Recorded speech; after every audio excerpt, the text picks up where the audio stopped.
I'm going to take you through a few chest exercises you can do with the body bar. So go ahead and start with your arms open, 90-degree angle on the elbows, and you're going to go directly over the chest. Now your lower body can do a lot of different things. You can challenge the core, you can work the glutes, but I'm going to focus on the upper body. So this is a traditional chest press. Now go ahead and take your hand right in the middle, and now you're doing a chest press with a little bit of balance work. So it's going to change the work in the arms.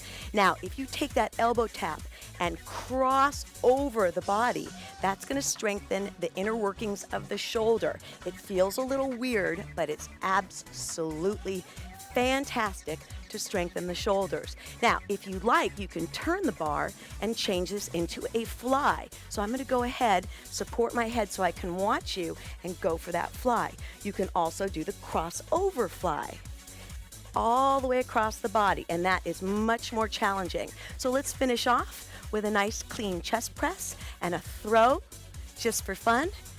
Pop it, come on up, and you are done. You got lots of options when it comes to chest work with the body bar.